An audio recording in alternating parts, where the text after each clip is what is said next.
Okay, so that equation was 4y squared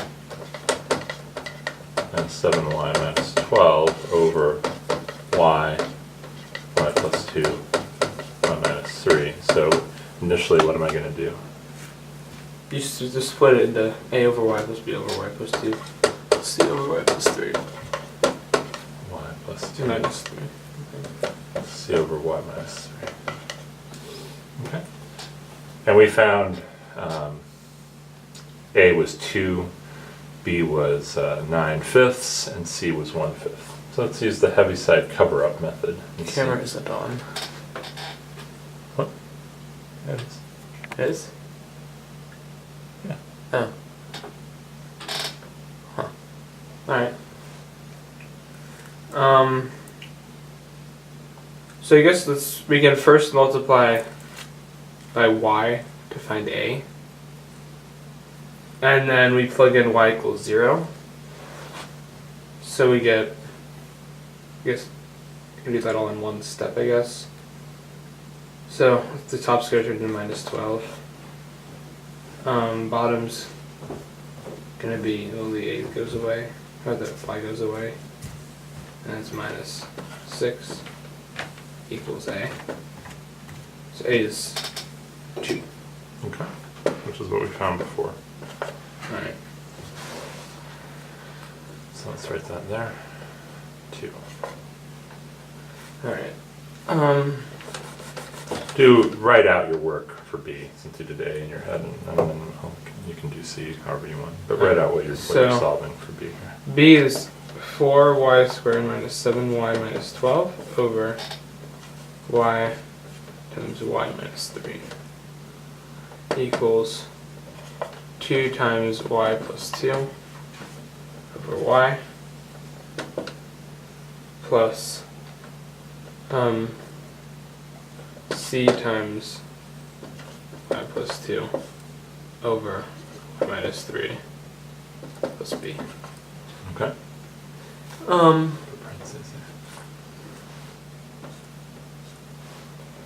So then plugging in y equals minus 2 will cancel out the c and the 2. So 16 plus 14 minus 12 over 10 minus 2 times minus 5 equals b. So 16 is plus 30 minus 12, so 18 over 10, 9/5 is b. And that's what we got before. So put B is 9/5 there. All right, and then however you want. How would you solve for C now? Well, I don't think multiplying everything out and using the other method is the right way to go, since you already have 2 of the constants, and it's kind of a waste to get the 3 equations just for the one variable. So we'll just continue to use this method. So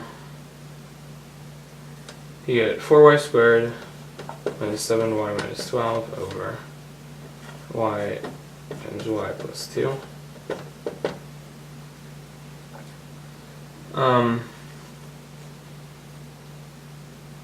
And then, so you're going to want to plug in y equals 3 here. So I'll just do that now. It's going to cancel everything out on that side. So 36 minus 21 minus 12 over y equals 3, so 15 is C. So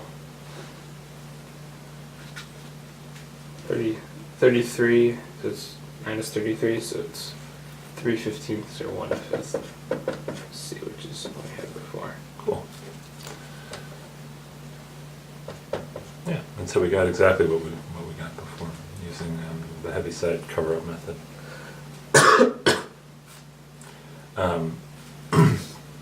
off camera we can go into some more details about what happens when you have repeated terms. But when you have quadratics, it's going to be the same thing. You're going to have ax plus b, over, let's say there was like, an x squared plus 7 or something you couldn't factor. You could multiply the whole thing by, well, actually this becomes a problem here. What's the problem? You can't. Well, there's two x values that would make this 0. And what are they? It's plus and minus the square root of 7. Sure about that? Actually, there aren't any, because, or no real ones. Yeah. So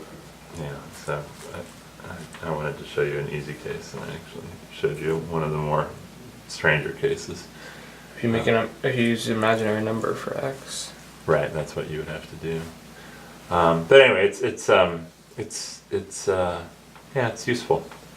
Definitely will save you some algebra work, and believe it or not, this is actually a really important technique that is, for me, had been more associated with things in a complex analysis than in partial fractions. But still, I was excited to learn about it.